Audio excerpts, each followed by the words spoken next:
right. Hey, good evening, everybody. So excited to see you.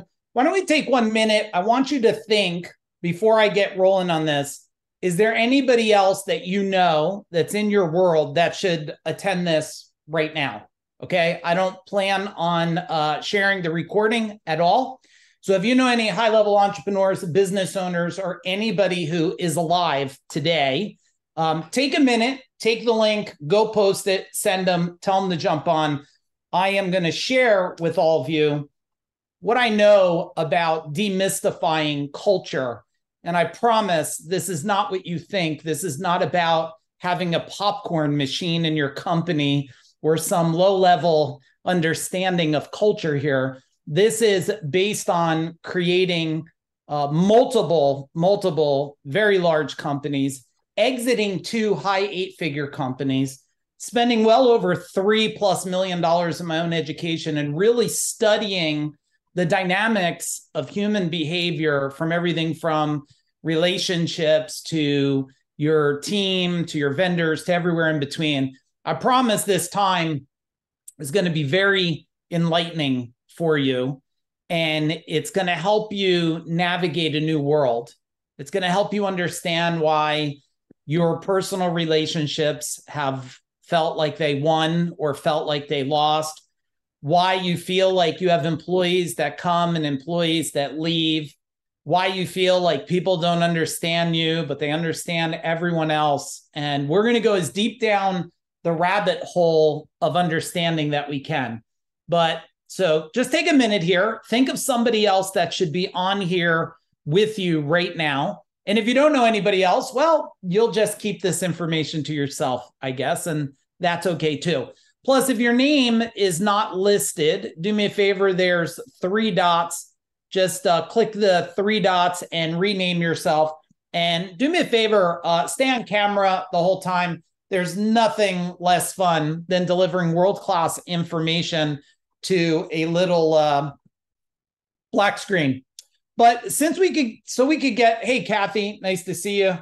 Hey, Kevin, Pernilla, what's happening? Vicky, nice to see you.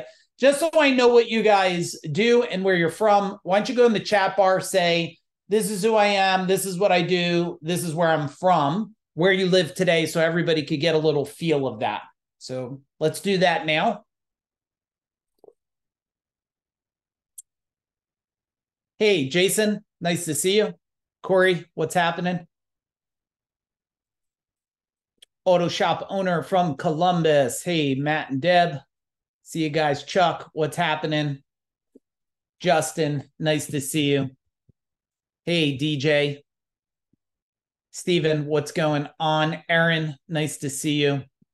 The other thing is this information is going to apply in so many different aspects of your life. So let's give it 1 more minute for you to invite anybody else, friends, family, people that you love, people that you want to. I don't know about you. Like, let's do a quick little assessment here. Let's do level 1. Like, nobody in your world is complaining, nobody's bitching, nobody's whining. And level 10, everyone in your world is bitching, complaining, and whining about what they don't have, what they never got. How do you rate your immediate world today? Go ahead, type in the chat bar. 1, no whining, bitching. 10, you can't even listen to them no more. All right, we got numbers all over the place here. So pretty much, if you have any of that at all, then you probably have some kind of culture situation. And I thought I wanted to get the best definition of culture that I thought would summarize this. So I want you to listen to this. Culture, a complex, multifaceted concept that encompasses the shared beliefs, values, customs, traditions, behaviors, and more. The complex, multifaceted concept. Now, I want to lay down some framework for you guys a little bit about culture. First, you have, and write this down, we have what we call core cultures, and then we have subcultures. And when I started to solve cultures, well, when you have 200 employees, because in 2017, I had 200 employees, and that's really what intrigued me to solve the mystery of culture. I'd like to say that it happened way before that, but it didn't. The study became deeper when I said, wait a second here. There's got to be more to culture than just, high-fiving, popcorn machines, clapping hands. And I wanted to not build a culture where people stayed.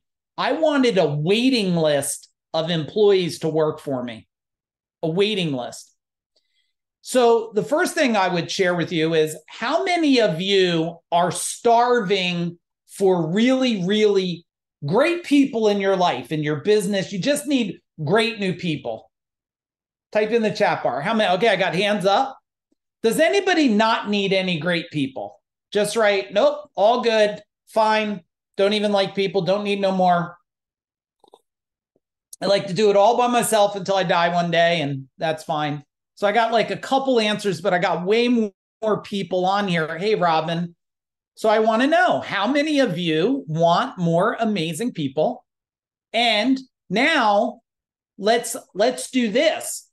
And this is where, is it okay? Do you want me to do hurtful truths or comforting lies? What do you guys want from me tonight? Want me to give you a bunch of comforting lies? Just lay down a whole bunch of bullshit for you guys? Like giving a TED talk or something, make you all feel warm and fuzzy? All right. Now I want you to rate your culture right now. Let's just start with business culture because most of you can relate. 10, out of this world. Amazing. Better than Google, Zappos, Disney. And 1, culture sucks ass, whatever that looks like. I'm not sure what that looks like, but my team's not going to like this because they're going to have to beep out stuff if they end up 7. So we got 7.5. We got a 6, 8. Okay. Now, just so you guys know, if your culture is a 10, you have no problems finding and hiring people. None. If your culture declines from down where it goes 8, 7, and 6, I agree. You have problems recruiting.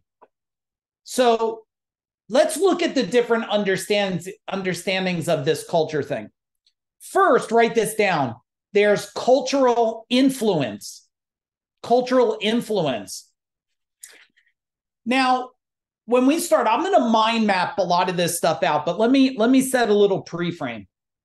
When someone asked me one day, they said, Mike, tell me what you think about culture. I responded to them, what culture? Which one? And they said, what do you mean, which one? They said, your business culture. I said, no. You don't know nothing about culture, do you? That's why you lose people. That's why you can't hire people. That's why you have problems in your life. You don't understand culture. I said, do you want to know how many cultures there are? He said, yeah. I said, well, there's a business culture. There's a vendor culture. There's a client. Your customers are a culture. There's employee culture. There's a family culture. There's a community culture. There's a state culture. There's a country culture. There's a product culture. I said, which culture are you talking about? And all of a sudden, his eyes rolled back into his head like he didn't know what the hell he was hearing. He never heard such a thing. I said, oh, wait a second. Oh, you thought culture was chanting and popcorn and high fives and shit. You thought it was one thing. I said, you didn't know all the facets of culture and how they interact and how they affect each other. So let's go back. There's cultural influence, right? This is where inside of your culture, you have influences that carry over into different areas. Tell me this. And if you're already getting value, type in value in the chat bar. If you already know this is not going to be your normal TED Talk bullshit about culture and wearing fun ribbons and stuff, right? This is the real deal, everybody. This is what I've learned by scaling, exiting companies. And today, we run a company, myself, my wife, Aaron, we run a company called FuDog Group. We have another company where we take equity in companies called Business Forge. We're in the midst of building a capital company, a fund company. So what I'm sharing with you is how those dynamics piece together like a puzzle. Now, tell me this, when your culture at home is out of whack, and how many parts of that culture is there? And give me a yes or a no. Is part of the culture you and your wife, you and your partner, you and your husband? Yes? Tell me in the chat bar. Is that a culture? Now, wait a second. Does the culture extend? How many have kids? Type in kids. Okay. Is the kids influence the husband, wife, and partner culture? Yes? Okay.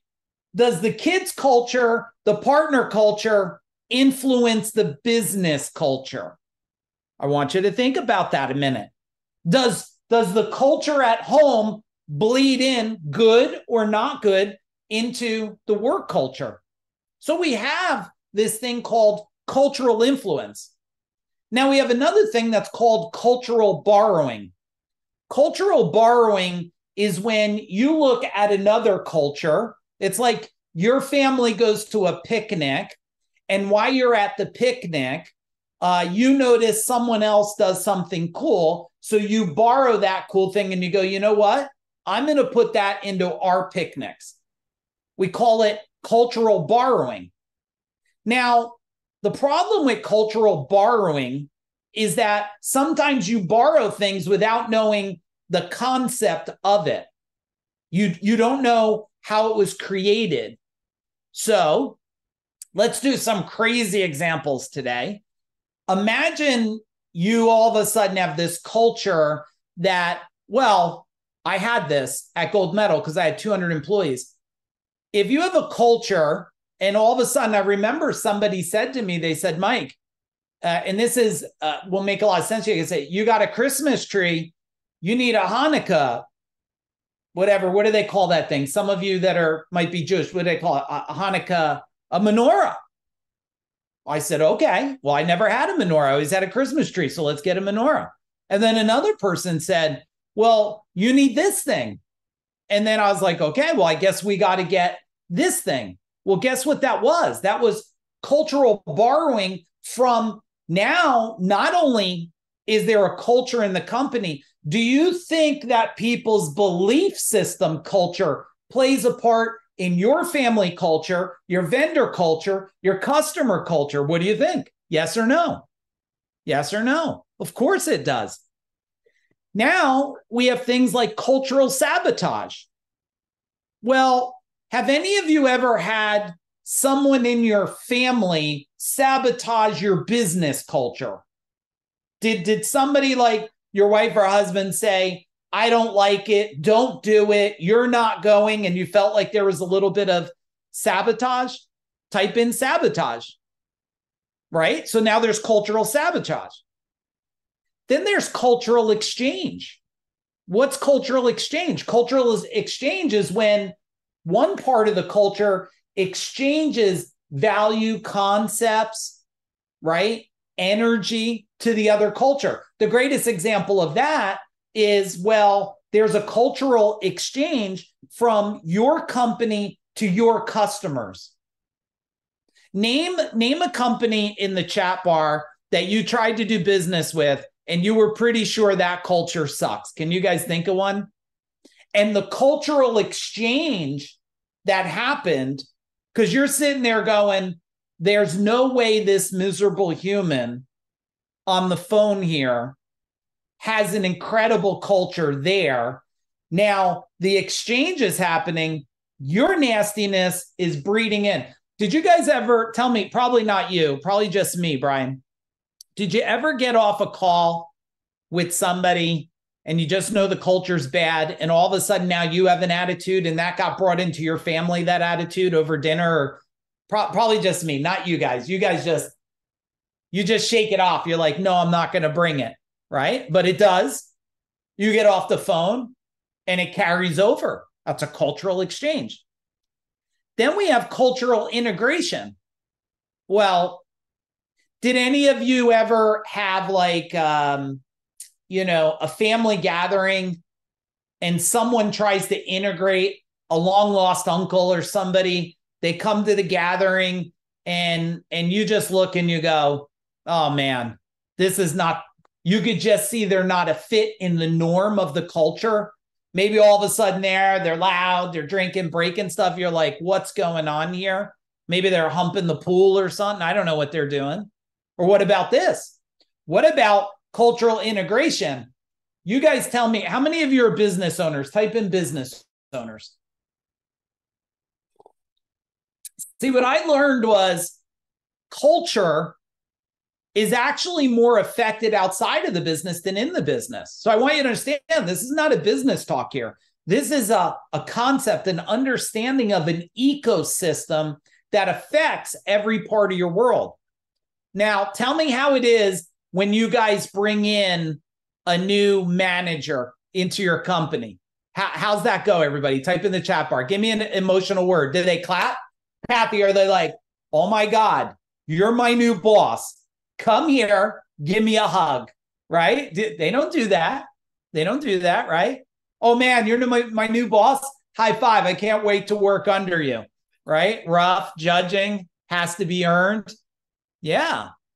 So that's cultural integration. Now we have cultural persuasion.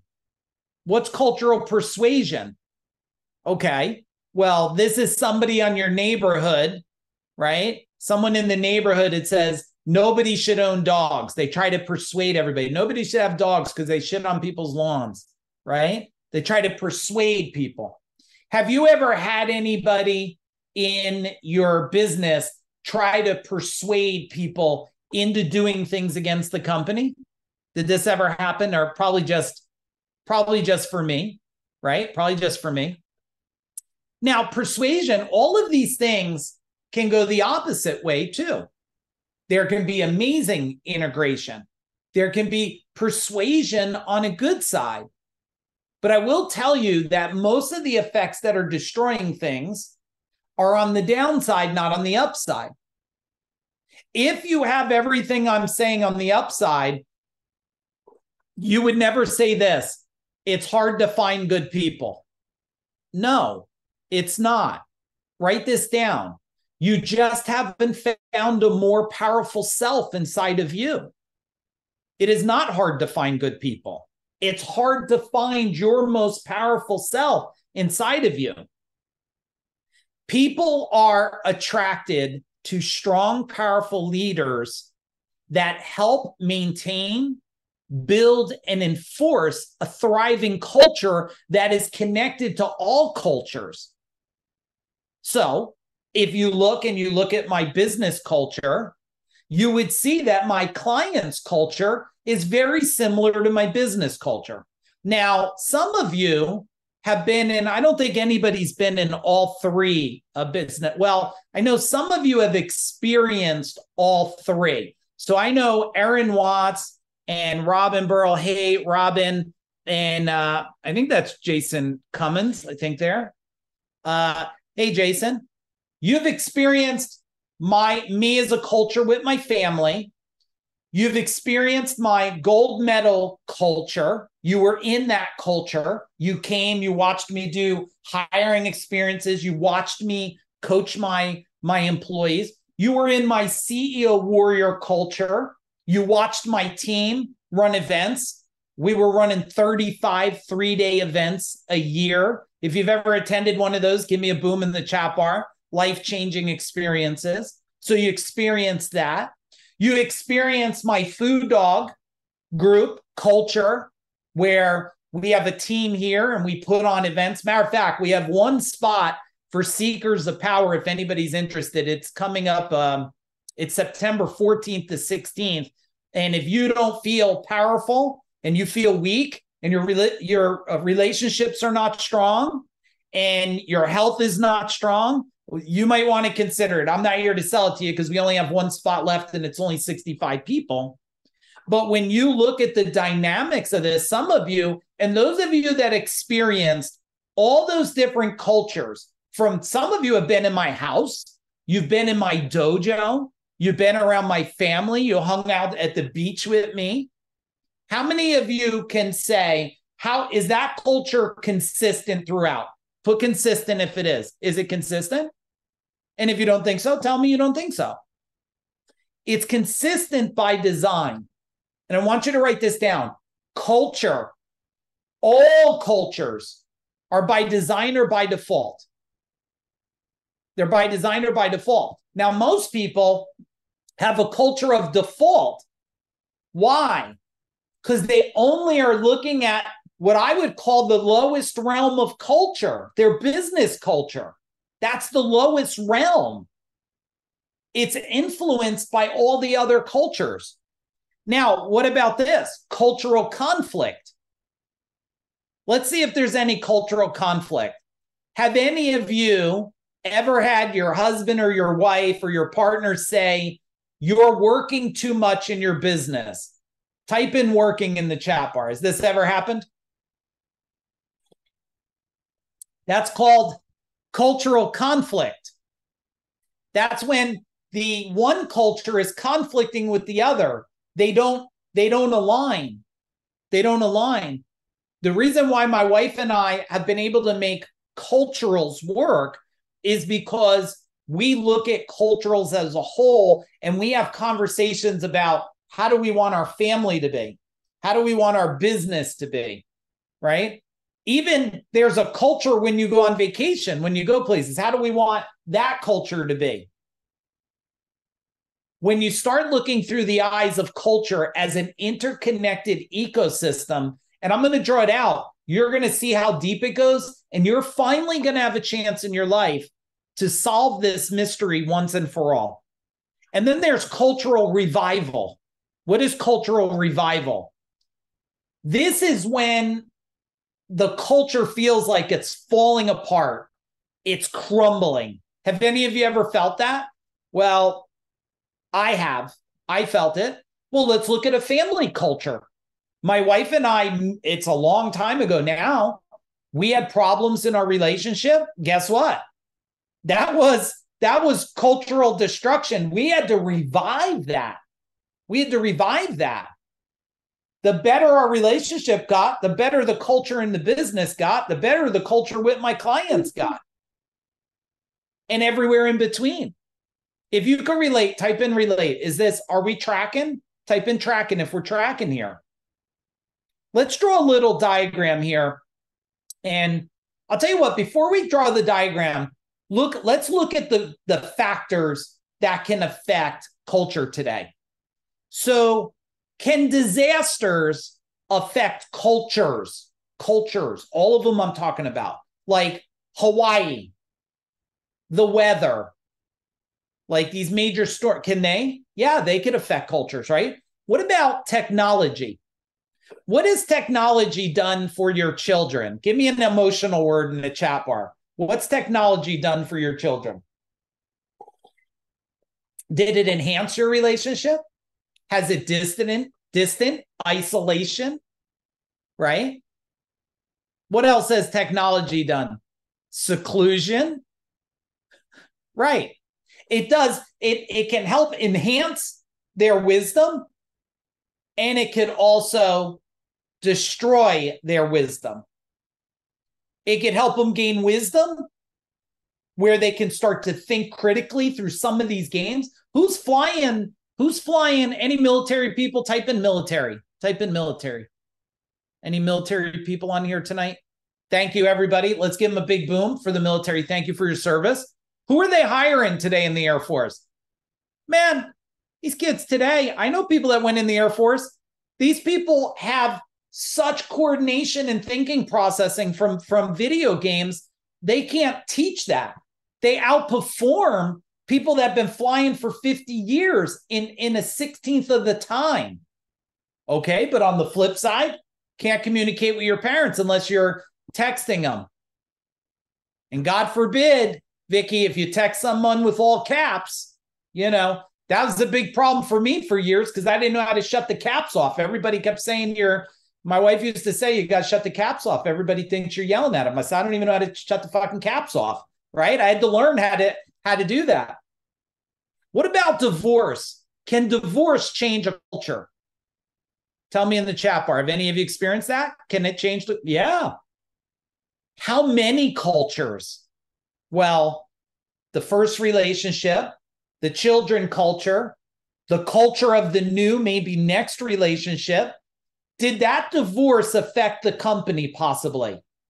So the divorce affected the culture of the business. Did it affect the clients? Well, yeah, because it's all interconnected. So now the employees don't know what's happening because you're getting divorced. They bring that energy and that language to the customers. Does it affect the vendors that feed you? It affects that. What about death? Does death affect a culture? Death is like, there's one thing I noticed about death. When people experience death, some people learn to live. We lost a client years ago. He was in one of a picture that was on today. I don't know if some of you saw the picture. I don't know if Jason Cummins is still on it. He was in the picture. And there was a guy in there. He's not around no more. He died very young. Well, that did two things. For one person, they died with his death. Man, for a whole lot of people, he gave a wake-up call. And those people said, man, I'm not going to waste another day. But can death affect the culture? You guys tell me in the chat bar, right? How many cultures does it affect? Sometimes generational cultures. What about industry change? Industry change. Does that change a culture? The way that things function in life. What was one of the biggest cultural shifts we experienced? Someone type it in the chat bar. It is actually, in most of our generation here that I see, this cultural shift happened, COVID, the pandemic. How many of you, be upfront with me, how many of you are programmed, you're just never standing right up against someone in the grocery store? Tell me, type in grocery store. How many of you? Now, some of you, if you go back pre-pandemic, you would hump that person in front of you at Stop and Shop just to get their ass to move faster, right? Today, there's this invisible field. Watch, people, there's an invisible field. And what about the cultural shift of the mask? Now, I'm not here to tell you to believe or not believe. You won't get that from me. I won't tell you take the red pill or take the blue pill. I am a true believer that you get education and choose the pill you want to take. And I'm okay with that. I'm okay with that. But if we look at the cultural shifts, what did it do for let's go back to employees, pandemic. What cultural influence did that have on them? Tell me in the chat bar. What cultural influence? What behaviors, habits, patterns changed? What do you guys think? What changed? Fear. Okay. What else? How many of you are in some kind of service industry and you had the flu and you went to work, you just sucked down a little bit of NyQuil all day? Type in NyQuil. If you don't know how to spell it, I don't know, put Vicks or some shit. How many of you did that? Like, I remember going, oh, you got the flu? All right, get done by 7 p.m. instead of 8 p.m. You didn't stop. You didn't stop because you had the flu, a little bit of body aches. But guess what? Cultural influence. Uh-oh. Is the pollen high? I think I got COVID, right? Oh, shit. That person's got a mask on? They're probably sick. No, maybe they're just afraid. Maybe they got a compromised immune system. How about this? How many of you believe culture is totally shifted by the stories inside your mind? Tell me that. How many of you make stories inside your mind? All of a sudden I saw someone with a mask the other day in the store I went in. I was like, okay, maybe they're sick. I was like, maybe they're afraid. Maybe they have immune problem. Maybe they're programmed. I don't know. But I did watch everybody looking at the person because it was only one. But when it was 100 and everybody was wearing the mask, the one that wasn't wearing the mask, they stared at the person not wearing the mask. So that's what we talk about when we talk about like this whole big change. Like it could be plague, it could be pandemic. What about war? Does war create a cultural change? Tell me in the chat bar. What about money? Does money have a culture? Let it sit in a minute, everybody. The stock market, is there a culture there? Well, you all look at it, even if you don't have money in the stock market, you talk. I remember talking to someone years ago. He said, can you believe the stock market? I said, do you have money in it? He said, no, I don't ever put money in it. I said, why are we talking about the stock market then? What do you even care? You don't have money in it. What do you care about it? Because it was a cultural influence, right? There's a cultural influence. What about political? How's that? Is there a culture around politics? Tell me. Is there a culture around religion? Tell me. Do these cultures fight against each other? Is there a culture around sports? Who's starting to already see that culture? Like, tell me in the chat bar, use a word to say how big culture is now in your mind compared to what it was. How big is culture now? So what I started to do was I started to break it down and say, if I'm going to fix one culture, and I want you to write this down. If you're going to fix one culture, you got to understand the interconnectedness of all cultures. If you're going to fix one culture, you have to understand the interconnectedness of all cultures. See, when I had 200 employees and I wanted to solve a problem with one of my team members, do you think the problem was with them, or sometimes it was with the culture they were within? Sometimes it was the culture. They call it the clique. Has anybody ever got caught in a clique of any kind? You know what that term means, right? You're in the clique. So that's a culture. Sometimes it was their family culture that was bleeding into the business culture. Sometimes it was the external culture bleeding into the family culture. Like it was the beyond them. It was the parents' parents. It was their community. How about the projects? Is the projects a culture? You know what the projects, right? Lower class, is that a culture? Now, you become like the most influenced culture you're in. You become. Now, I know they say, you know, you're like the 5 people you surround yourself with. That was a very small model. You are like the culture you're influenced by, and you allow yourself to be influenced. I watched business owners get affected by their own culture. That's called cultural confusion, because they let their culture influence the leader and the owner. Now, we're going to have another culture coming up pretty soon. Just so you know, we had a global culture through the pandemic. The pandemic is one of the first things that probably all of us have experienced that was a global situation.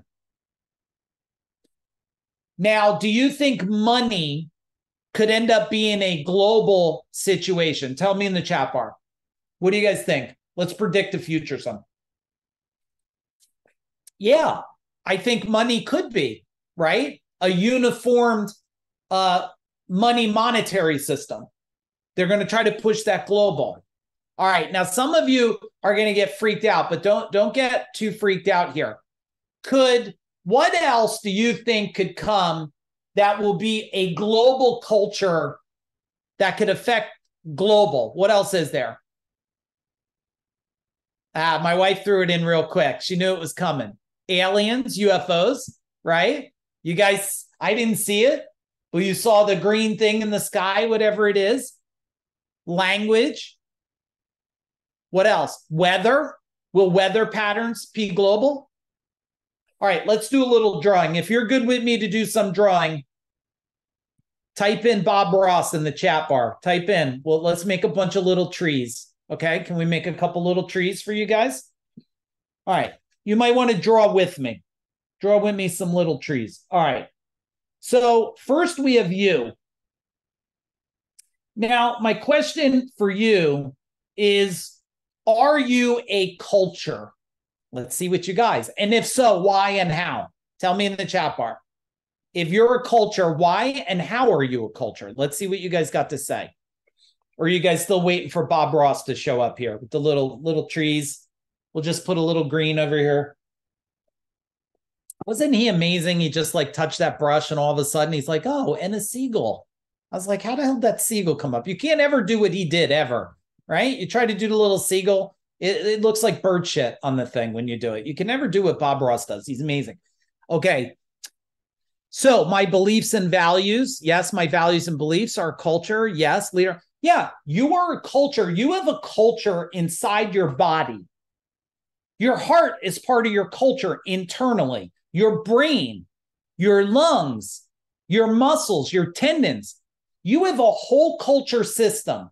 And when that culture, one part of the culture is against the other culture, it starts to break down. That's the first culture you have to understand. And if we drew a little bit of this culture would be comprised of three things, okay? It would be comprised of the mind, okay, the mind. It would be comprised of the body. And just so you know, write this down. The body follows the mind. If your mind is in chaos, it will break something in your body. I'm doing this like well over 3 decades now of watching it. And when someone brings me a problem with the body, I say immediately, what is going on in the mind? I guarantee there's shame, there's guilt, there's fears, there's traumas over and over and over again. Now, can the body be in line with the culture if the mind's out of line? No, it won't. It won't be an attunement. It won't. The third ring of the culture is the spirit. If you don't get this culture, everything, all the other cultures we're going to go to, you're fighting it. You're fighting uphill battle. Now, if the mind is off, the body is off, your spirit is off. That's why when people go, my spirit is broken, I feel like I'm broken. Just so you know, your spirit connected to your thought is broken. Your spirit's never broken. Your soul does not have any problems. You have a mind problem. Hey, Carl, your soul never has a problem. I promise you, you don't have soul problems. You have mind, body, and spirit between the two. So this here, we have to, this is our first culture. This is the me, the personal culture. Now I want you to rate yourself, and you're not here to impress anybody. Okay. So no one cares if you're amazing or you suck right now. We're here just to serve you so you can get what you get something new. You could change something. So let's put 10. Total alignment. Your mind is clear. It's crisp. How many of you have read my Mind Power book? Type in Mind Power if you read it. Like really read it, not flip through the pages. How many of you read it? Type in Mind Power. Do any of you not have the Mind Power book? Put a question mark. You don't have the book? It's right here. It's right here, the Mind Power book. Do any of you not have it? Put a question mark if you don't have it. So I know. Okay. Team, whoever doesn't have it, John, Stephen, do me a favor. My team's going to message you. It'll be Morgan, you'll do it. Morgan's going to message you. Give her your address. I'll mail it out to you. Total gift on me for hanging out and just knowing you want to change your life. Okay? You want to change your life. We're going to send the book. We'll cover shipping, cost, printing, everything. Okay? I'm just honored you're here to learn. All right. So 10, total alignment between these, and 1, not doing too good right now. Rate yourself. And then Jen, I'll unmute. You could ask me the question. So where are you at? 7, 9. 9's good. 5. Thank you for your honesty, everyone. Now, I guarantee that if you look at this, everything else is going to be lesser, not above for you. What do I mean? If you were to rate your health culture, your relationship culture,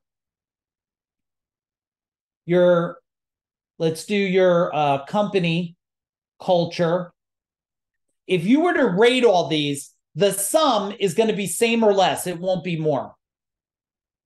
So number one big action item, everybody, is you must get the you culture right first. Now, I guarantee you never heard that before about the you culture, because I never heard anybody teach it. I had to look at so many pieces of why things would break, why things wouldn't improve, right? Why things wouldn't go where I want. I know you guys hear about my successes, but you got to know equal amount of successes, equal amount of pain, suffering, failures, equal. I know when you hear all these gurus talk, they always make it sound like everything's always been amazing. It's not for me. It's been 50% amazing and 50% shitty. So very well balanced. Okay. Jen, what was the question that we had? Carl was just asking where the heart fits in all of that. Yeah. So when we look at the cultural ecosystem, just so you know, most people, Carl, think that the brain in the head is the only brain. The heart actually has a heart brain. It stores memories. So if you look at it as the heart infrastructure, that part is directly in tune with the brain, which is in tune with the spirit. Now, if that's why when people go like this, I have a broken heart, that's not good to say. If you say this situation is killing me, just remember this.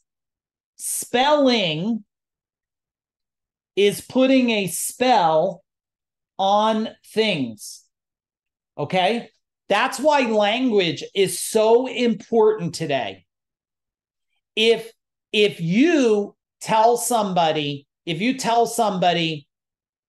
you're going to die, you're going to kill yourself, you're going to get sick, you are putting commands upon other people. Now, the biggest thing about your internal culture is your language about yourself is the regulator. If you sit there all the time and say, I thought I'd be further, I thought I'd be healthier, I thought I'd have more passion in my relationship, did you ever hear anybody say this? Tell me, be upfront with me. Let me unshare this so I can see all of you. Have any of you ever had family in your eating table and someone says, I'm just an idiot?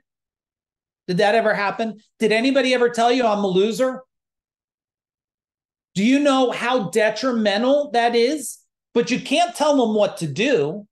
You can give them a consideration, but most people don't want to understand the power over the words that you say about yourself. That's why in the book, Mind Power, those of you that didn't read it, let's do a test, those who did. It's, what is it? Thought, word, and what? What's the third one now? Don't go find the book. Thought, word, and my wife, of course, 37 years, right? We've been together since she's 15. She knows me better than me. Thought, word, and deed. Thought, word, and deed. Our thoughts come out and create the word. The word creates the deed, positive or negative, upside or downside. How many of you know you got to start to change the language right now? You got to improve it. Type in improve in the chat bar. Now, let's go back. Let's bring a little Bob Ross back here. Okay, everybody say welcome back, Bob Ross. Here we go. So now we have number one action, you culture. Okay, so here's you. I got to draw small now. You're the first culture. Now, the next culture comes out like this. And if it's okay with you guys, I'm going to use wife because my wife's on here. You could put husband, partner, friend, dog. I don't care what you put, but I'm going to put wife because that's a culture. Now, off of the culture, I'll use my real example here. So I'm going to use my own family. Okay. Okay. I had to get that off my screen. Okay. So I have here, I have a son, and I have here, I'll abbreviate. We have a daughter. There we go. I got a son and a daughter. So this now becomes ecosystem of the family culture. Now, I probably got to put this one in there because this one drives me nuts on a constant basis. I don't know about you guys. How many of you have a dog that is getting old and just barks at nothingness and is ornery and like she's in total charge? Anybody else? Type in dog in the chat bar. All right.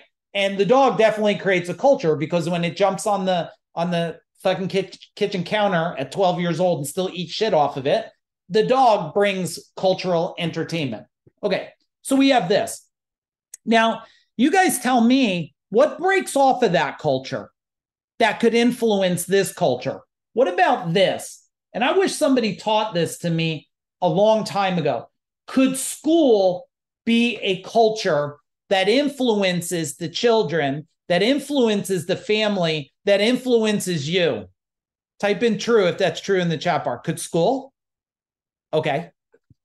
Now, there could be two different schools, which there was for my kids. They were homeschooled, so there was two different schools. Now, what else influences this culture? How many of your kids had a what you would consider a good friend and a shitty friend? Anybody? Or type in the chat. Anybody? So now, does the good friend and the shitty friend, do they influence the culture of the school? Do they influence the culture, maybe not of the dog, but of the family? Do you see how this plays?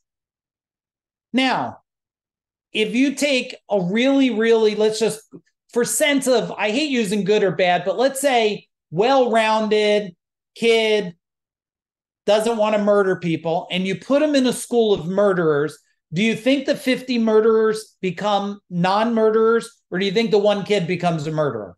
There's a better chance of the one kid becoming a murderer if he hangs around 50 murderers. How do we know?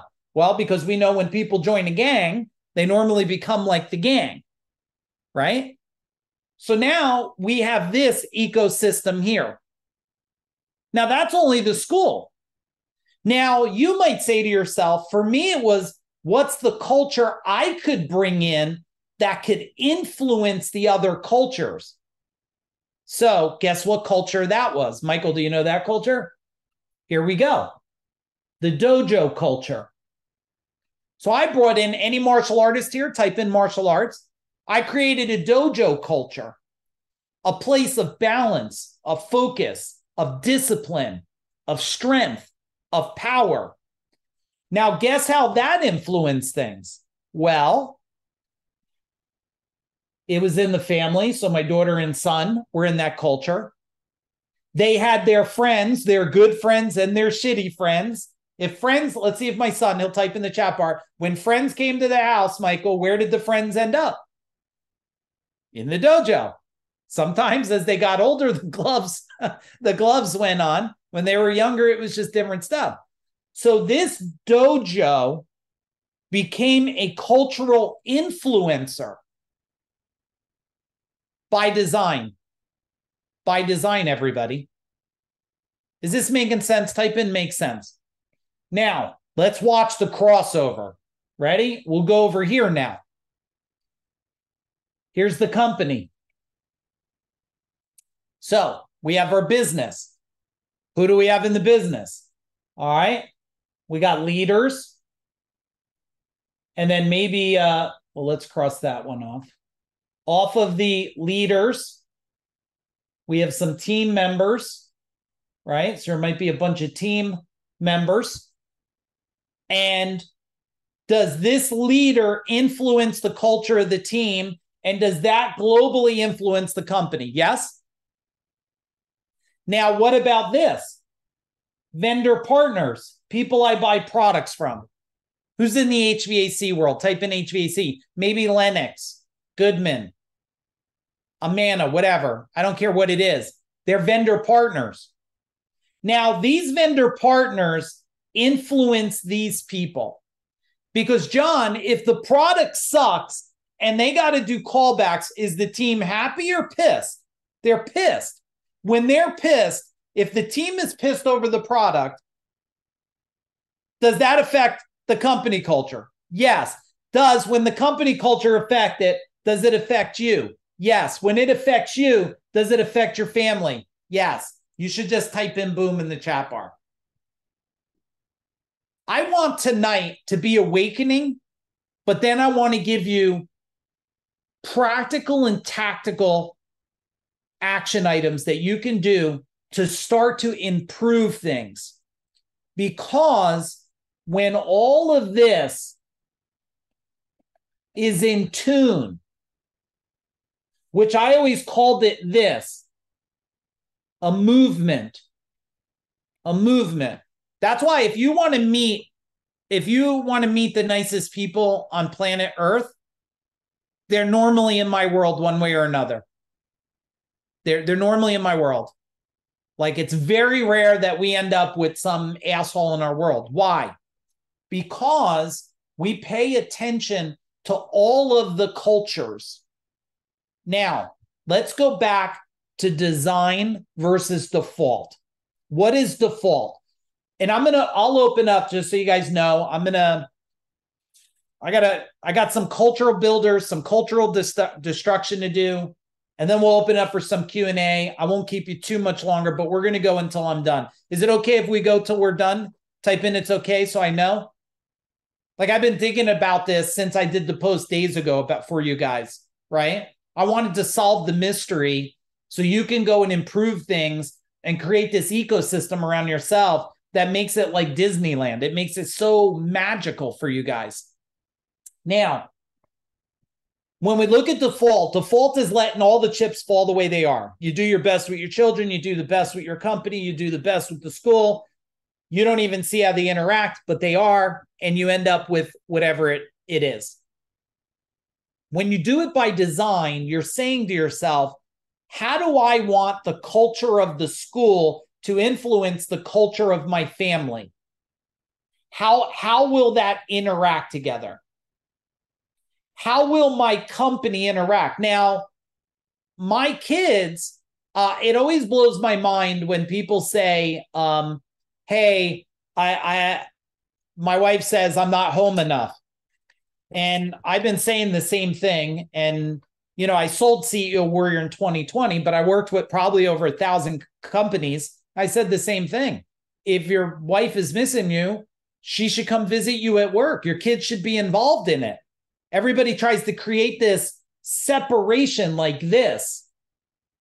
There is no life-business balance, guys. Business doesn't exist without a life, okay? So there's no two sides of the coin. There's one side. It's called life, and it's called everything else around it. This is everything else around it, but this is life, right? That's life. So step one, you got to agree you want to do this by design. Step two, you have to make a list of all the cultures that you're involved in. Community culture, family culture, religion culture, right? You have to build this ecosystem out. Once you build it, you have to rate and rank it. Rate and rank it. You could just do simple 10, amazing, thriving, in tune, aligned. But if you don't even know, look, in order to have all these cultures aligned, you must know, write this down, you must know your values and their values. You must know your values and their values. Otherwise, it's very hard to be aligned. Like my number one value is learning. It's my number one value.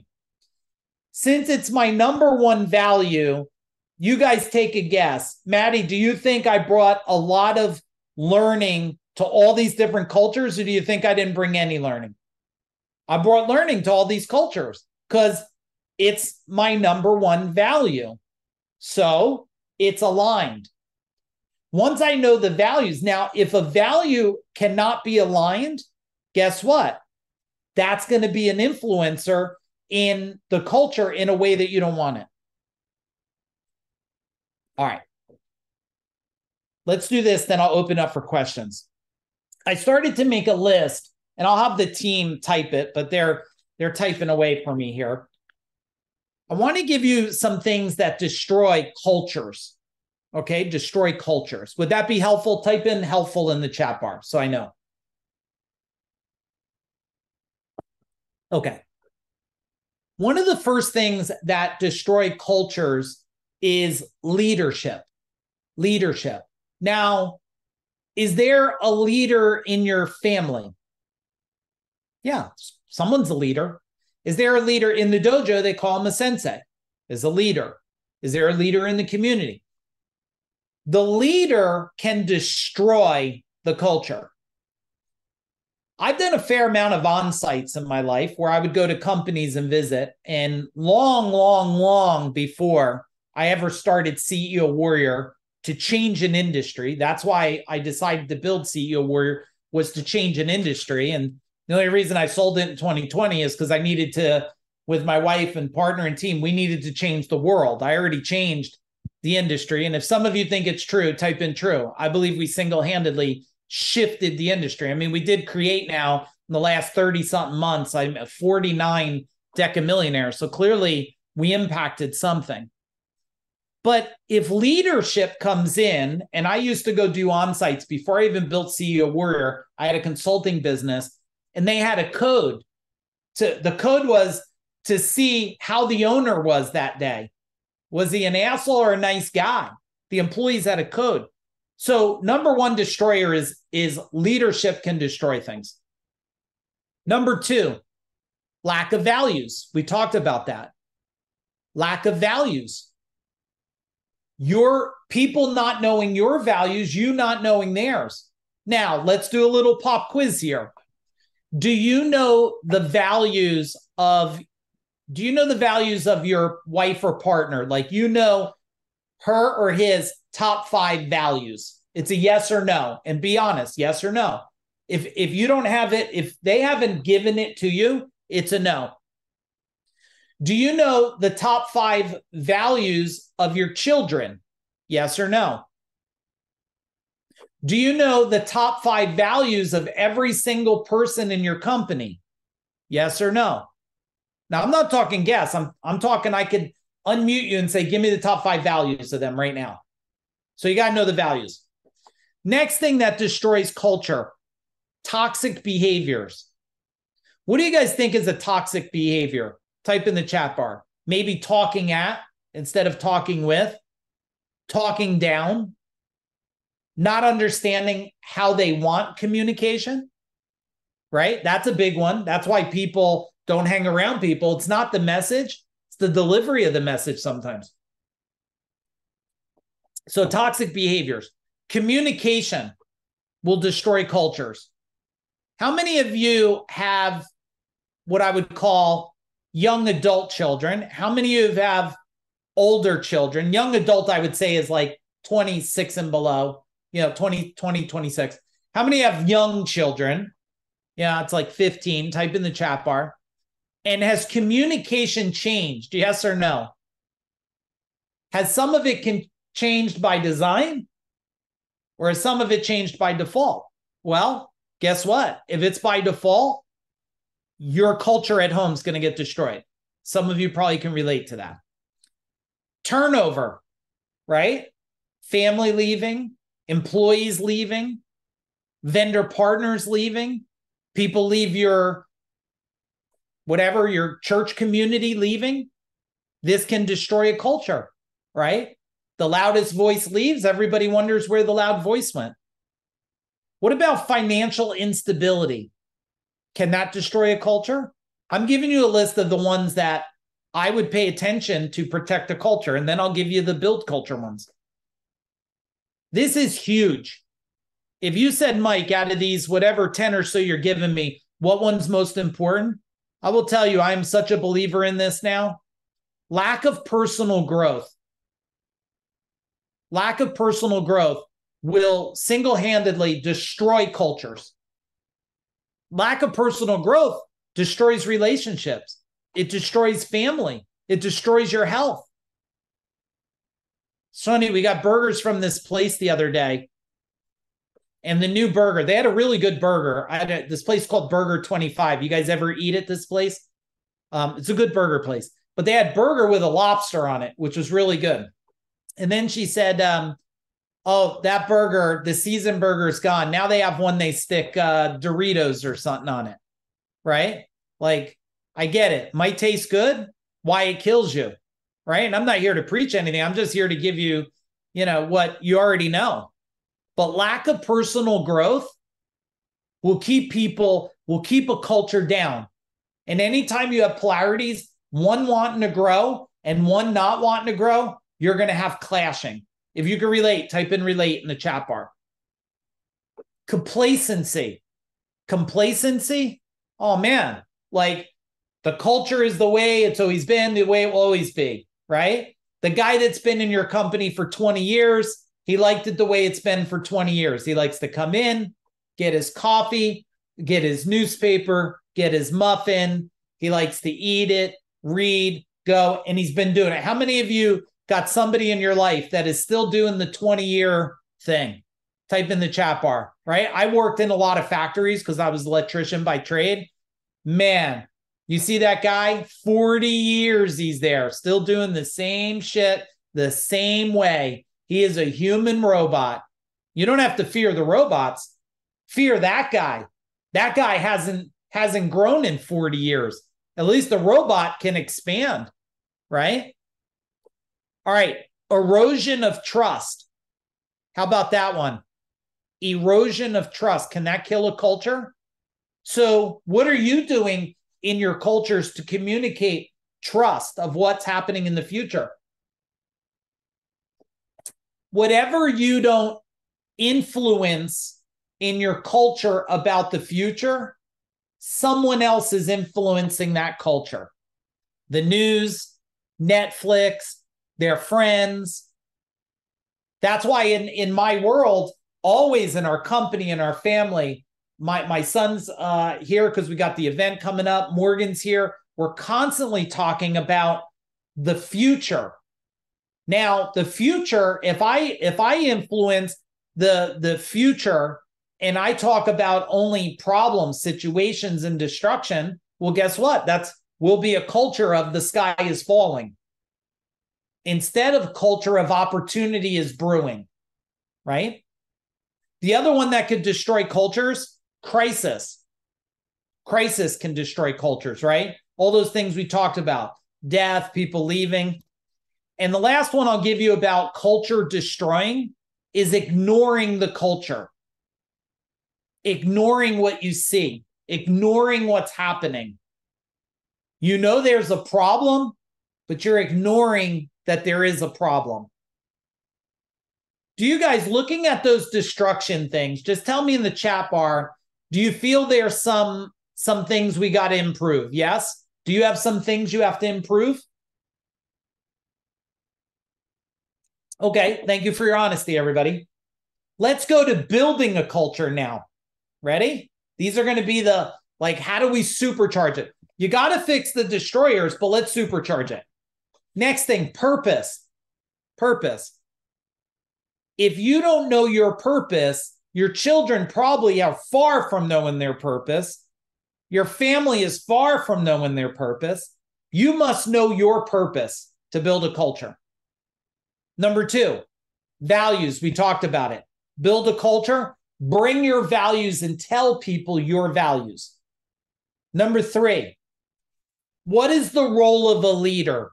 Type it in the chat bar, everybody. What's the role of a leader? Tell me. Take a guess. What do you think it is? Vision, serve, close, but nope. Serve, nope. No, because just so you guys know, you're always serving. You're always serving. You might be serving up a plate of dog crap, or you might be serving up magic, but you're always serving. The role of a leader is one thing, and it took me 3 decades to learn this. Yep, Chuck. It is to be a model for others to model after. That's the job of a leader, to be a model for others to model after, period. I know people want to say, job of a leader is to build other leaders. No, job of a leader is to constantly build yourself so others can model your behavior. And I will go up against any leadership guru. Stick me on with John Maxwell on public TV, and we'll go at it together. Why? Because I've watched this in a culture of 200 people, and I've watched exactly how to influence it, create it thriving, create a world that you just love to go to. All right. Beliefs, belief systems. In order to build a culture, your belief has to align with their belief, with all their culture beliefs. With all their culture beliefs. And if you can't connect the dot of beliefs, they will see it as a negative belief, not an upside belief, right? So I have to show them how their belief systems are no different than my belief systems, right? Just because I don't run around and say I'm a Catholic or a Buddhist or this and that, doesn't mean we don't share like belief systems. I just have to show them how that connects together. Because for me, I had every race. I'm pretty sure I had non-humans working for me at Gold Medal, right? And I was okay with it. I didn't care if they were green and had alien antennas. Long as they fit the beliefs and the culture, did a great job, love the people, love the clients, love the vendors, I'm good. I don't care if they were from another planet. All right, future. To build a culture, you have to see a future and share the future. You got to share the future. And the future is, and I think this is important to share, like, I do believe that there's Rocky Road, and not Rocky Road, the ice cream, which was really good. Did anybody like Rocky Road ice cream? Type it in.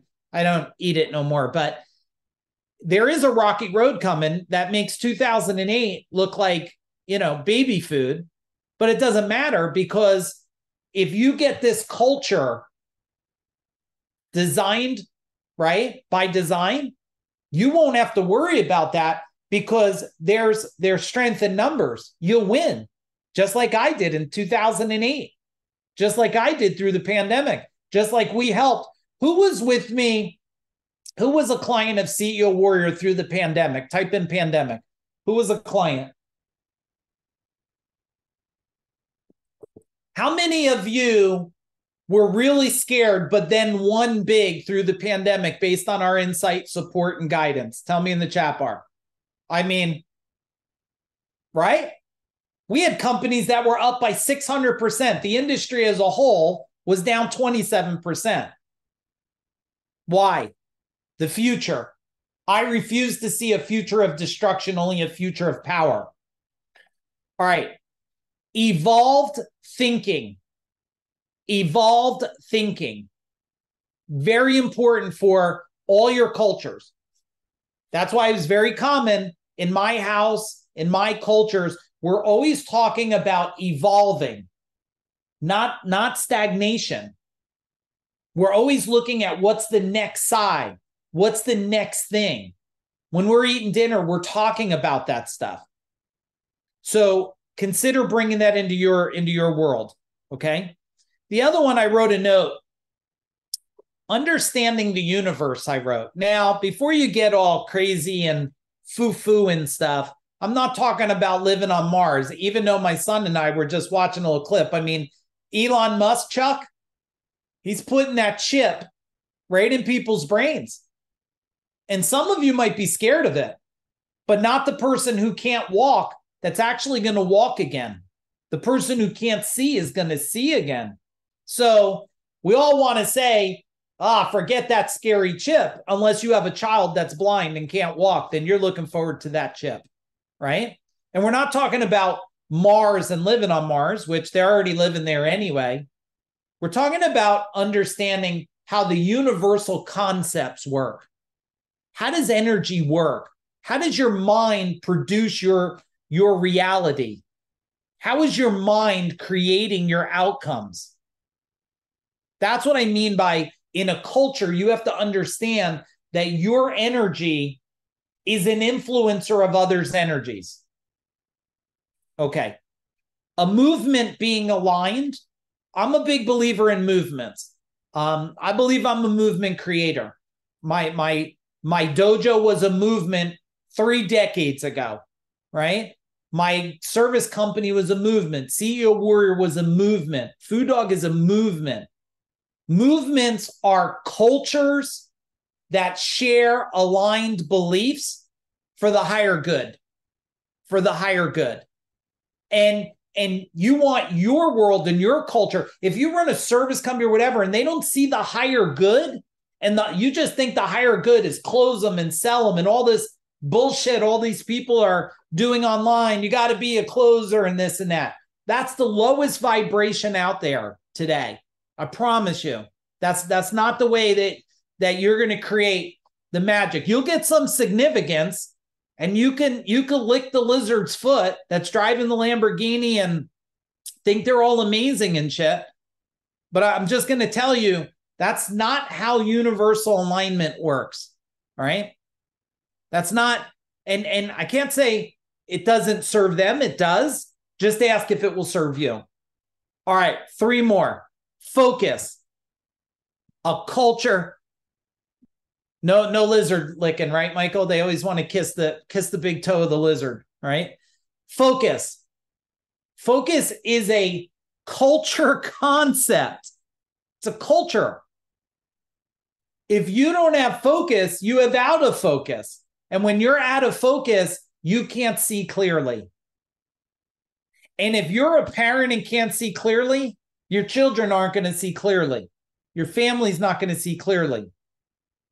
If you're out of focus on wealth, you're not going to gain wealth. Most people don't have their money problem is a belief about money problem. Money alone has no problems at all. This, what do I got here? A couple dollars here. A couple dollars here. These dollars, let me ask it. You have any trouble? It's not answering. It's got no troubles. Maddie, this money, no. Are you having a bad day? Nope. This dollar says not having a bad day because it doesn't have any problems, anybody. It's your relationship with it in your internal cultural that has it. All right, adaptability. How many of you know that the culture that you're building, your family, your business, your whatever, your church, they better have adaptability? Well, what are you going to do? You're going to board the robots so they can't come in? You got to understand, like, I love how we're talking about robots today like it's this new thing. How long have robots been around doing stuff? Ever since I was a kid, there was robot stuff. This isn't a new thing. Shit, the Lego factory was running with what? No employees. The whole factory was running on robots. AI. You guys are acting like AI is a new thing. No, they've only gave you permission to bring it mainstream because they want to see how you'll function with it. AI is around for a long, long, long time.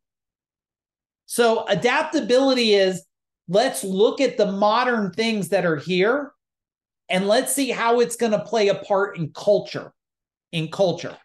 Last one, cultural alignment.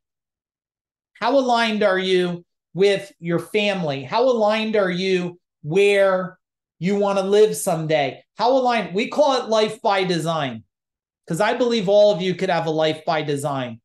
You could live where you want. You could work different. The systems are there today. I would, if you ever get a chance and you're with me alone, either at an event or something, the question you should ask me is, knowing what you know now, what would you do different? Because, man, I could talk for about a year on it. Now, if you look at these 2 layers, the destruction and the building layers, it comes down to a couple things. Let me draw this because I want you to see this. So if we have this destruction and we have this building and this is culture and these come down, you know what these come down to? It comes down to this: parents, executives, owners, right? Everybody that's leading, running, managing, serving, building. The destruction ones come down and the building ones. What do you want to do? Action? Guess what? Kill as many of these destruction ones as you can and put as many of these in as you can. But the first thing you have to do is you have to make sure everybody in your world understands what culture is. You have to understand how you're affecting your children's culture. You have to understand your partner's culture. You got to understand your team. If you have employees, they have to understand how they influence. How many of you actually, I'll be so surprised. Let's see. Tell me yes or no, and you will shock me.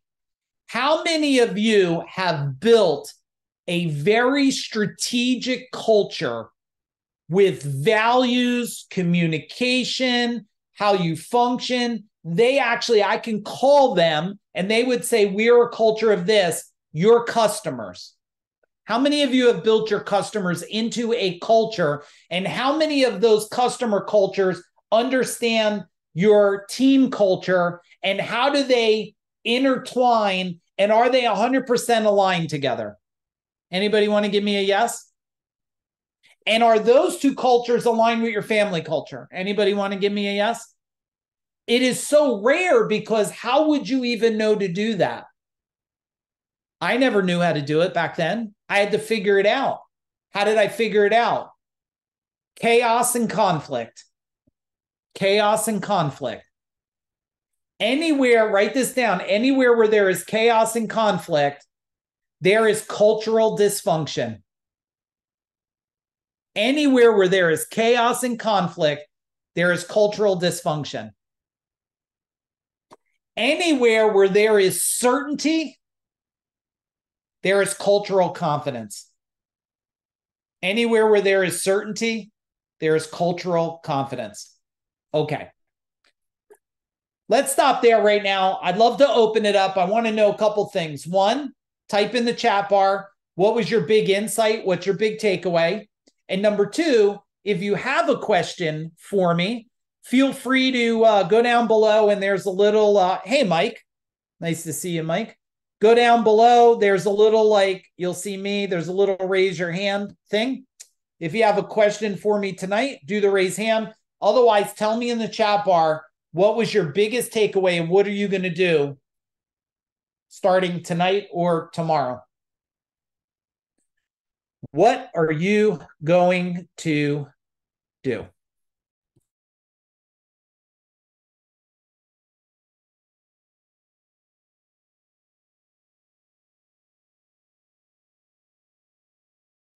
All right, Maddie and Danny, yes, unmute yourself. What do you got for me tonight?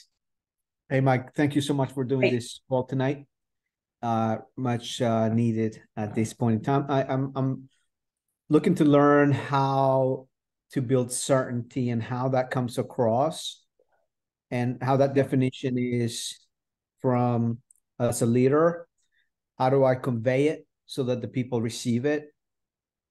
What strategies do you have around that? Yeah. You know what I noticed, Danny, and everybody give him a boom for asking this question. You know what I noticed about cultures is everybody tries to show up to every culture the same way. Mm-hmm.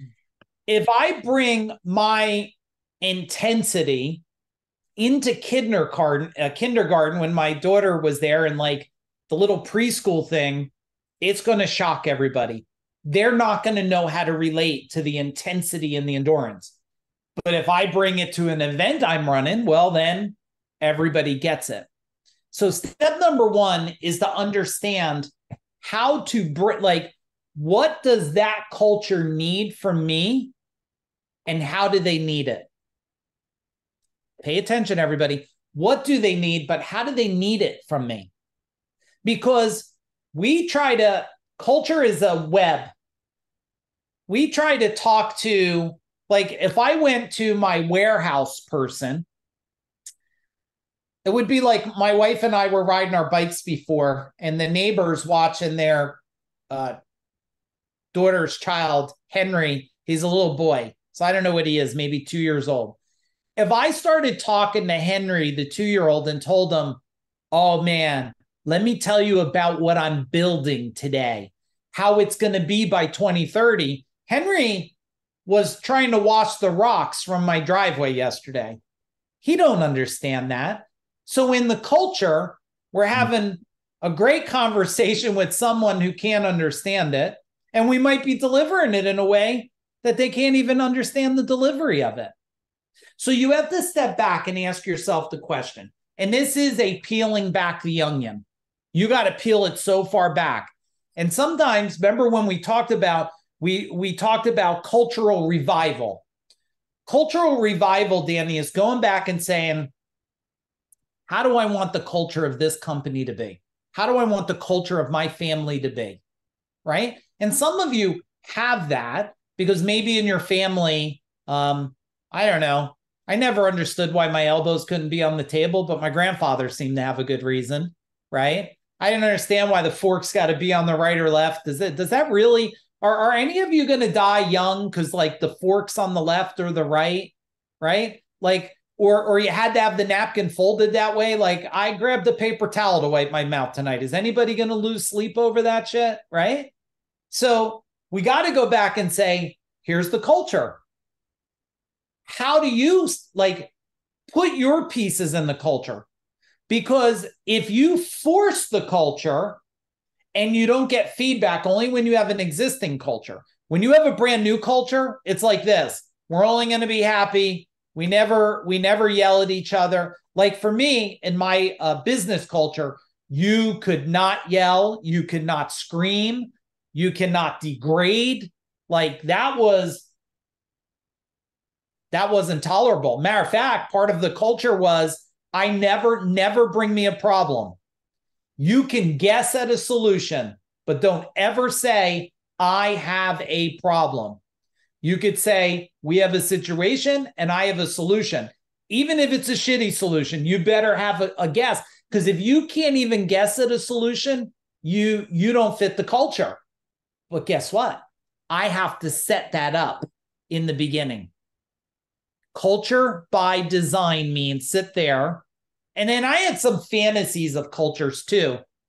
I can't say that I got it perfect, but in my gold medal company, I had a fantasy, Danny, and I got pretty close to it. But my fantasy was I would walk in, open up my front door, and someone would be there and they would go, oh, good morning, Mr. Agugliaro. I have all your statistics from yesterday. I have our projections from today. And this was my fantasy. And I got close to it, but I never got right to the very edge. I sold it by them. But I really was digging how cool that would be. And then they would go, oh, well, follow me and I'll bring you over here and show you what's happening. And so I had a fantasy. But my fantasy was built by a design in my mind that was never shared 100% with the team. Remember, your team cannot build a culture that they don't understand. They have to understand it. And if they do, a great culture will do two things. It will attract like-minded people to the culture, and it will repel those that are not there, that don't fit no more. When they don't fit a culture, look, all cultures, if you don't have a culture that embodies change, eventually you're going to have a problem in the culture because there's nothing that stands still. Everything's going to change. And if you have a culture that's used to just putting the bottle caps on, when you bring in AI, they're going to fucking panic.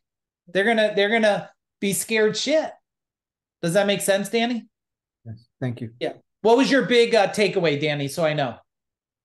Yeah. So for me personally, I must work on simplifying um, what I have envisioned in conveying, and this is, my imagination. I see culture playing out in a different way than it is in reality, and I need to simplify it.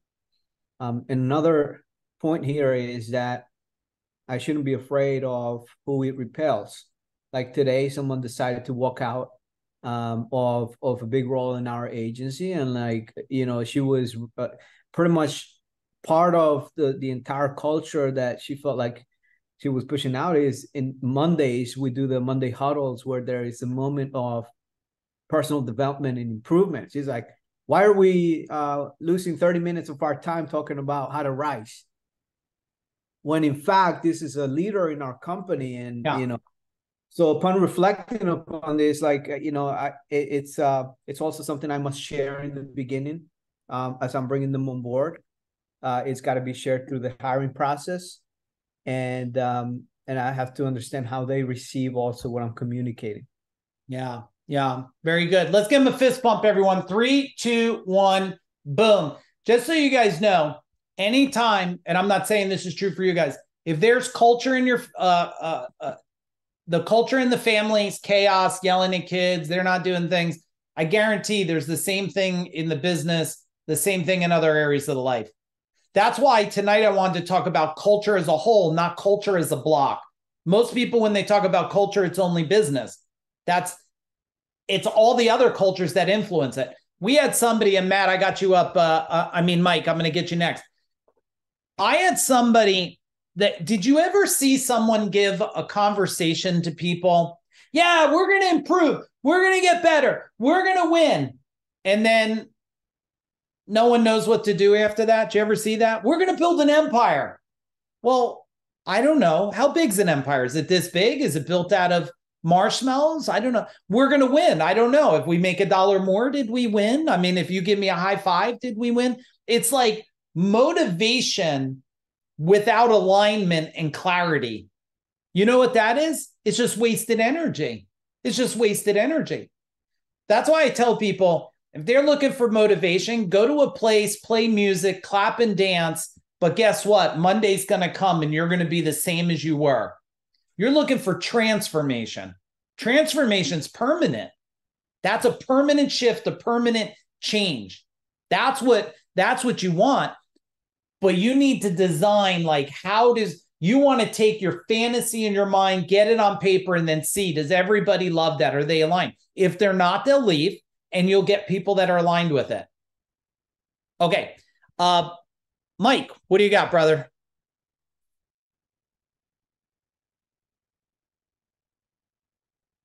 Hey, Mike, nice to meet you, sir. Hey. It's an honor to meet you. I literally just found out about you through Tommy Mello's podcast, first couple episodes, back in 2018, I believe. I was transcribing them, and your episode stuck out to me the most. So, long story short, I found out that you are a very reputable name in the space. I've been in business for 2 years, so I'm trying to get straight to the nitty gritty and the information that is the most efficient. Part of Airtime 500, which is now a Strength Path. But I'm glad that I found your program so early in my business.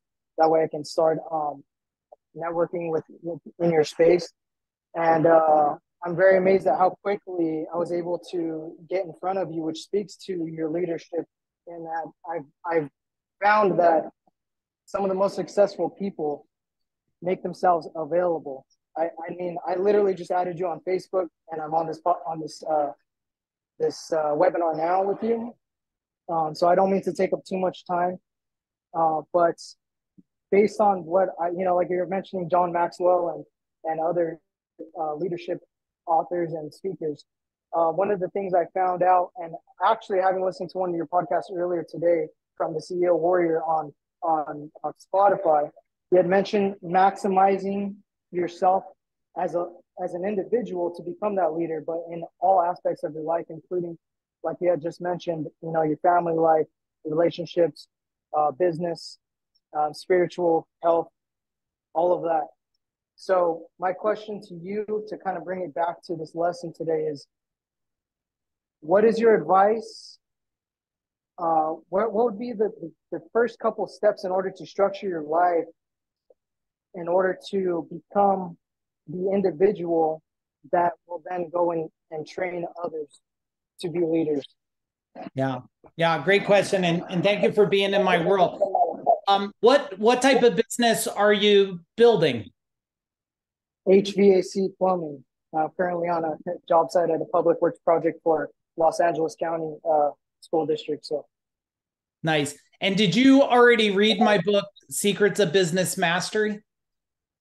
no, sir. I literally just got introduced to you, I think last week when I was listening to the Tommy Mello podcast. So I have yet to break bread with your organizations, which I'm looking forward to. But yes, I will go ahead and look into your books and get those ordered. Yeah, we'll send it to you. So team, make sure you get Mike's info because he's got the best name in the world, Mike. So let's make sure we send him. Let's send him the Secrets of Business Mastery book that I wrote, and also Mind Power as a gift on us. So here's the thing: is Mike is really getting clear on how you want life to be with family and stuff. Like if you look on here tonight. I got my beautiful wife's on here. My son, Michael, is on here. He also has the best name, just so you know. So we got another Michael on here. My son's girlfriend, Morgan, is on here tonight. Now, none of them had to be on here tonight at 9:30. I didn't tell them they have to show up. I said, I'm going to go on. I communicated with my wife on the bike ride. I was like, hey, I want to talk about culture tonight. When should I do it? Originally, I said 9 o'clock, and she said, well, I want to be on and listen to it. I said, okay, 8 o'clock. She said, good. So communication's key. The second thing is like making sure you're clear on how you want to communicate to everybody. I was sharing on a podcast I did today, which was interesting. I did a podcast, Mike, for a guy who was the attorney that helped me sell both companies. And he started a podcast, and he said, you're my first episode I'm going to do. And I said, okay, I'm honored to be on there. And he was talking a little bit on that podcast of like, tell me about life, right? And that's what I would tell you, Mike, is when you look at life, go back and you know what you want to be most important. Like for me, I knew I was going to have children. It wasn't a question. I'm not sure my wife knew in the beginning. She thought she wanted children. Later, she wanted children. And we had great conversations always about how we want life to be. And then it's a matter of saying, well, what do I have to do to get there? Right? How do I do that? You and how old are you, Mike? I just turned 29. Yeah. So congratulations, because at 29 years old, to be on here tonight listening to this, you're going to cut decades out. And without calling out anybody on here, just so you guys know, I mean, besides myself, you got another person on here that's a decamillionaire who probably would say too, man, at 29, if we all knew what you're getting at 29, let me give you what I would say is an action item for success that's going to help you in both fields. One, read the book I send you, Secrets of Business Mastery, as fast as you can and take actions. That's action number one. Action item number two, read Mind Power. And all of you, if you read it, read it again. Read it again, because your mind is your superpower. And number three, stay in my world as much as you can, because in order to scale anything, scale a relationship, improve your health, you must scale your thinking process. And that's the world that we're in today. So keep those action steps. The other thing is, just so you guys know, I was posting some of it the other day, and I've evolved since then, but go back, and Justin actually triggered it for me. Is Justin, I don't know. Oh, Justin's still on here. He posted he was listening to a CEO Warrior podcast I did, and it made me go on YouTube. And next thing I started finding, videos I did with Jay Abraham. all of you should go on YouTube, go as far back in time as you can of my stuff, and find what your problem is today, and find the YouTube that solves that problem. A very smart guy, and I'm going to get to you, Chuck, in a minute, and then we'll finish this up, everybody. A very smart guy that I worked with, his name was Cameron Harold. He was very smart. And I asked Cameron, hey, what book should I read? And because I was a book junkie, I was just everything that somebody posted, right? If they post This of a Leader or Blue Ocean Strategy, like, or Raving Fans or Who Moved My Cheese, like if someone posted a book, I was on it and read it.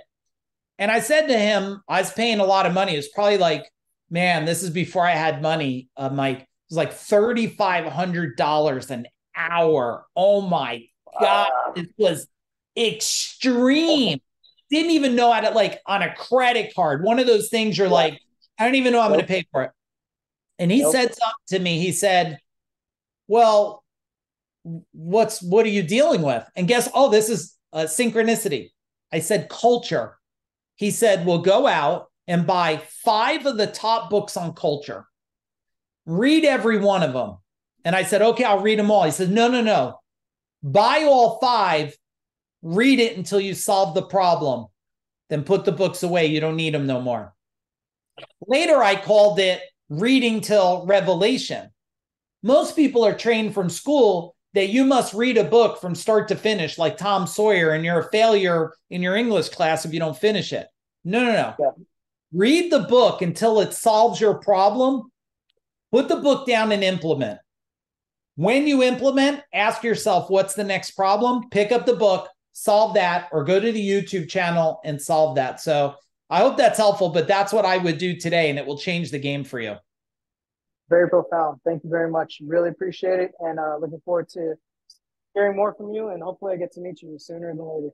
Yes, I can't wait. Let's give him a fist pump, everyone. 3, 2, 1, boom. Yes, my man, Chuck. What do you got for us tonight? So you answered my first question when you were talking with who went first? Anyways, you answered my first question, but I made a commitment to myself when you and Jen said a few weeks ago to, whenever you get a chance, Danny, that's who it was, Mike.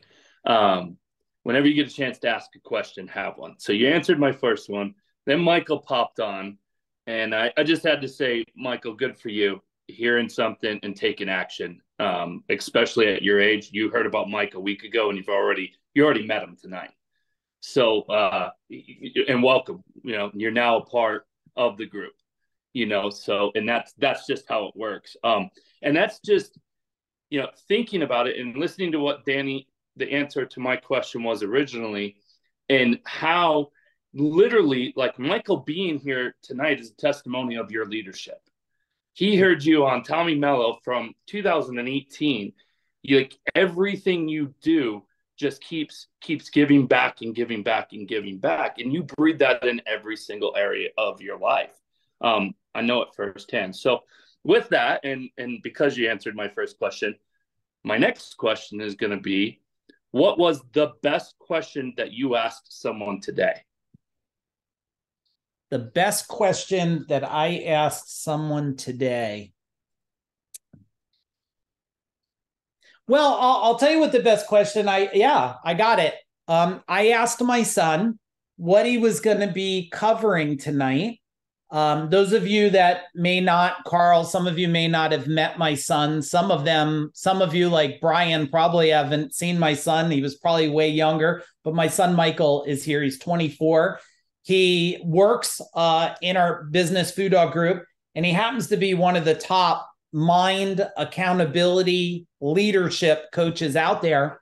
And I asked him, what was he going to cover tonight? He had a meeting. Who was on the meeting? Type in, boom, the chat bar. I know some of you were there for the meeting. And he said, tonight I'm going to be talking about honor. Honor. And he doesn't know this part that I'm going to share. But one, I was proud because I knew, like, he's going to knock honor. Okay, so Justin was there. Kevin was there. DJ was there. I knew he would knock honor out of the park because he's been living this world of honor for a very long time.